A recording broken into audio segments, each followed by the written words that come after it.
Hello, I'm Nick, and this is Today in Philosophy of History for Friday, 11 October 2024. We can take St. Augustine and Machiavelli as rough intellectual bookends of the medieval period, and more particularly, bookends of the medieval intellectual milieu. This medieval intellectual milieu often employed commentary on established works of scholarship as a vehicle for original thought. Our contemporary ideas of authorship and originality are relatively recent in history and didn't exist in the ancient or medieval worlds. In late antiquity, in late antiquity, for example, if you thought that there was a book that should have been written by Aristotle, but Aristotle didn't actually write the book, you would write the book yourself and say that it was written by Aristotle. We can easily imagine a counterfactual in which some pagan contemporary of Augustine, inspired by the city of God, decided that Aristotle should have written a philosophy of history, so he writes it himself, and then we have a work that later scholars would identify as the pseudo-Aristotelian treatise on history. Medieval scholars, instead of claiming originality for their own work, presented their ideas as a commentary on the ideas of earlier authors, hence the role of commentary in medieval philosophical thought.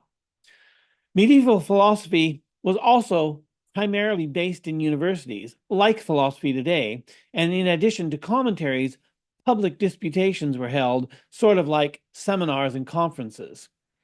Universities were, after all, one of the distinctive institutions to emerge during the Middle Ages, and this tradition continues to shape our world today. During the early modern period, philosophy briefly escaped from the universities, and Machiavelli, Descartes, Hume, and others were not professors, but that didn't last long. Kant marks a return to the university paradigm for philosophical activity, and that paradigm survives into the present day with only a few exceptions. Although medieval philosophers read and commented on ancient philosophers, including proto-scientific works like Aristotle's Physics, they didn't comment on historical works, whether of classical antiquity or by their contemporaries. I know of no detailed scholastic commentaries on classical historians such as Herodotus, Thucydides, Polybius, or Tacitus, and no scholastic commentaries on medieval historians such as Gregory of Tours, Gerald of Wales, Geoffrey of Monmouth, or Jean Froissart. There were continuators, often anonymous, of chronicles and histories, but not a tradition of commentary and interpretation. Strangely enough, there's also no tradition of commentary on Augustine's City of God, which is unaccountable given Augustine being a doctor of the church and given the scholastic tradition of commentary as a vehicle for philosophical thought. It's not until the late medieval period during the 14th century that commentaries on City of God begin to appear, so this wasn't part of the intellectual milieu of the High Middle Ages. Of course, the Middle Ages are riddled with intellectual ellipses. The greater part of Greek philosophy was missing for the most part of the Middle Ages, with only the few translations into Latin by Boethius to represent this tradition. When Greek works were introduced into high medieval Spain, transmitted by way of Islam, it primarily took the form of translations of the Aristotelian corpus, Aristotle being the central interest of scholastic philosophy.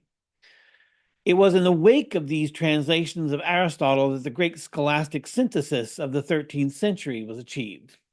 A couple centuries later, when Greek was reintroduced into late medieval Italy by fleeing Byzantine scholars after the fall of Constantinople in 1453, it was primarily Plato who was reintroduced, and so we get Renaissance Neoplatonism, as in Marsilio Ficino.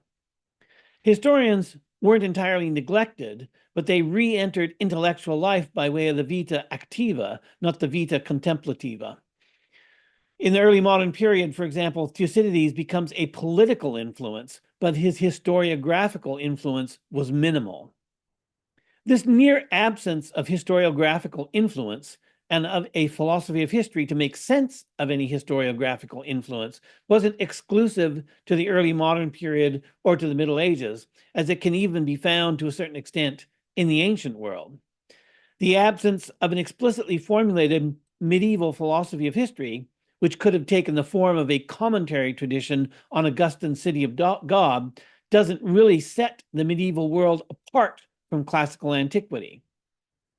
There was also no explicitly formulated philosophy of history in classical antiquity, which I discussed in my episode, Philosophy of History Before Augustine. It wasn't until Machiavelli's Discourses on Livy from about 1517 that we find a reading of an historian by a philosopher comparable in scope and scale to the great medieval commentaries on philosophical, moral, and scientific works that constitute the core philosophical achievement of scholasticism. But Machiavelli's commentary on Livy is in a spirit utterly alien to scholasticism. The scholastic project has been described as faith-seeking understanding, but the understanding that was sought was not an understanding of history. It may be that medieval civilization is the least historical era of Western civilization, or, if you prefer, the most stubbornly presentist period of Western history, but this statement demands qualification. There were medieval philosophers of history, including at the beginning of the Middle Ages, St. Augustine, who was the founder of philosophy of history in the Western tradition, as well as Paulus Orosius, who was asked by Augustine to write a history, essentially on providential principles. And there was Otto of Freising and Joachim of Fiore. It seems then that the Christendom was not without an understanding of history, but it had a different relationship to history than did classical antiquity or the modern world. In what exactly this difference consists remains to be defined. This lack of commentary on history and historians during the Middle Ages strikes me as another disconnect in the philosophy of history. In several recent episodes today in philosophy of history, particularly on McTaggart and Reichenbach, I've discussed what I called the disconnect between philosophy of time and philosophy of history, since it seems to me that the two, time and history, ought to be closely related and ought to be philosophically treated in an integral fashion. I've tried to address this disconnect by explicitly discussing philosophy of time in relation to philosophy of history. In particular, I formulated what I call the historical supervenience principle, according to which history supervenes on time, although there are several possible modalities of this supervenience. Arguably, the supervenience tradition in metaphysics is reductivist, but an even more reductivist formulation is possible. One could posit what might be called a nominalist philosophy of history, according to which history is nothing but time. That is to say, history does not represent anything supervening on time because history is nothing more than time itself. It would also be possible to formulate a less reductivist supervenientism. And an obvious alternative to supervenience would be an emergentist principle, according to which history is an emergent of time. However we choose to go about it, a lot of work remains to be done to fill this gap in philosophy of history, but at least there's an established philosophical path forward. The metaphysical concepts are familiar to us, we just lack the proper application, but we know pretty much how to work on that. On the other hand, there's not much that can be done about the other disconnect, the disconnect that manifests itself in an absence of a tradition of commentary on history, except to point it out and to try to understand it. Perhaps one way in which we could address the historical disconnect in the philosophy of history would be to pursue counterfactual thought experiments to fill the historical ellipsis. We could reconstruct the philosophies of history that might have been if there had been a medieval tradition of commenting on ancient histories or on Augustine's City of God. We could even imagine that Machiavelli had initiated a modern tradition of historical commentaries. What if Descartes hadn't been dismissive of history? Machiavelli's Discourses on Livy might have been followed by other commentaries. What if Leibniz had written a commentary on Thucydides, or Locke had written a commentary on Suetonius? To fill the gap, then, the legacies of Augustine and Machiavelli might be imaginatively reconstructed after the fact. But these legacies are already long and complex. There's a sense in which Augustine and Machiavelli, the bookends I've taken for the medieval intellectual milieu, both stand alone.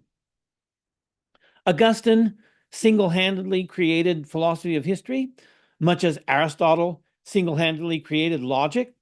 But even though Augustine is so influential as to be named a doctor of the church, he stands at the head of no commentary tradition in philosophy of history. Machiavelli still had enough of the medieval worldview that he engaged in a work of commentary reminiscent of scholasticism, but scholasticism was already winding down in his time. Machiavelli also stands at the head of no commentary tradition. In a counterfactual history of Western civilization, there could have been an extensive commentary tradition on Augustine's City of God, resulting in a significant medieval philosophy of history. And in the same counterfactual world, there could have been a tradition of early modern thinkers who commented on Machiavelli's commentary on Livy, with this becoming the kind of scholarly industry that commentary was in the Middle Ages. Or instead of commentary on Machiavelli's commentary, there might have emerged a tradition of close readings of classical historians. In the 20th century, when scholarship again begins to increasingly resemble the institutional structure of the Middle Ages, we begin to see close commentaries on historians, though these are primarily textual and linguistic commentaries.